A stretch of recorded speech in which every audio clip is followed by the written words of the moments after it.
সকালে ঘুম থেকে উঠেই দেখি খুব জোর বৃষ্টি শুরু হয়ে গেছে। আজকে হলো শ্রাবণের শেষ সোমবার, তো আমার পুজো আছে। তো সকাল সকাল উঠে ব্রাশ করে নিয়েছি, কারণ আজকে তো আর কিছু খাবো না, চাটাও আমি খাই না। তো দেখো ফ্রেশ হওয়ার পর এই যে আমি সবজি কাটতে বসে গেছি। আজকে হচ্ছে শ্বশুরবাড়িতে ওই যে রান্না পুজো আছে, তো আজকে সব রান্না বান্না করে রাখে আর কালকে সেগুলো খাওয়া দাওয়া হয়।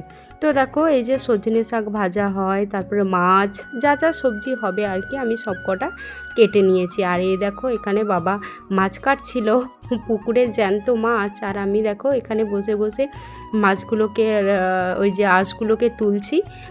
পুকুরের টাটকা মাছ তো দেখেই কি ভালো লাগছে দেখো। যদিও বেশি কাউকে বলবে না, ওই জন্য খুব কমই মাছ ছিল।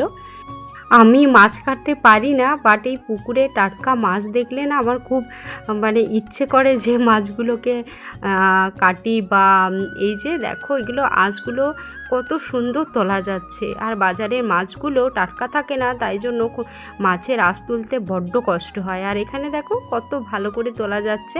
তো ফাইনালি দেখো আমি ওই সব কাজকর্ম সেরে আমি এই যে স্নান করে চলে এসেছি। আর আজকে এই যে সবুজ রঙের নতুন শাড়িটা পরে নিয়েছি, তো আমাকে কেমন লাগছে জানিও। আজকে সোমবারের ফাইনালি লুক এটা। ওই যে বললাম সকাল থেকে কি জোর বৃষ্টি হচ্ছে, কি করে যে পুজো দিতে যাব ওটাই চিন্তা করছিলাম। তারপর এই যে ফাইনালি আমার বর সাথে ছিল, আর ওই যে পাড়ার কয়েকজন পাশের বাড়ির ননদ হয় আর কি, ওরাও সবাই মিলে বেরিয়ে পড়লাম। আর অঝোরে বৃষ্টি হচ্ছে, এত বৃষ্টি ছাতা নিয়েও শেষে ভিজে ভিজে সবাই মিলে মন্দিরে পৌঁছে গেলাম। এখানে একটা খুব সুন্দর শিব মন্দির আছে, তো ওখানেই পুজো দেওয়া হয় আর কি। এই যে সবাই দেখো লাইন দিয়ে দাঁড়িয়ে পড়েছি মন্দিরে, অনেকেই পুজো দিচ্ছে। তো একদল ঢুকেছে, ওরা বেরিয়ে গেলে তারপর আমরা পুজো দিতে ঢুকবো। তো এতটাই বৃষ্টি হচ্ছিল, মানে শাড়ি টাড়ি তো সব কিছু ভিজে গেছে। তার মধ্যে থেকেই পুজো দেওয়ার, আজকে সোমবার শেষ সোমবার, আজকে তো পুজো দিতেই হবে। দেখো ভেতরে সবাই পুজো দিচ্ছে, তারপর আমরা ভেতরে ঢুকবো পুজো দেওয়ার জন্য। শেষে আমরাও মন্দিরের ভেতর ঢুকে গেলাম, আর একে একে সবাই মিলে পুজো দিচ্ছি। আর ব্রাহ্মণ ওইদিকে মন্ত্র পড়ছে, আর আমরা সবাই মিলে বসে আছি। তারপর সবাই মিলে একে একে বাবার মাথায় জল ঢেলে নেব।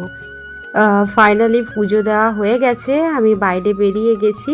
তো এখানে একটু আর কি প্রণাম করে নিচ্ছিলাম। আর এখনও জানো তো বৃষ্টি একটুও থামেনি, আমাদেরকে সেই ভিজে ভিজেই যেতে হবে। দেখছো কত জোর বৃষ্টি হচ্ছে।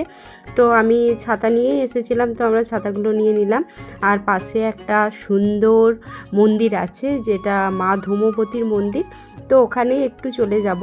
আমি যদিও এর আগে এখানে এসেছি, মেলা হচ্ছিল তখন এসেছি, কিন্তু মন্দিরটা ভালোভাবে দেখা হয়নি। তো এই যে চলে এসেছি এই পাশের মন্দিরটাতে। আর এখানে দেখো আমার সাথে যারা এসেছিলো সবাই ছবি টবি তুলছিল, তো আমরাও একটুখানি ছবি তুলে নিলাম। তারপর সবাই মিলে একটা ছোট ভিডিও আর একটুখানি ছবি তুলে সবাই মিলে বাড়ি চলে এলাম। তো টাটা, বাই বাই।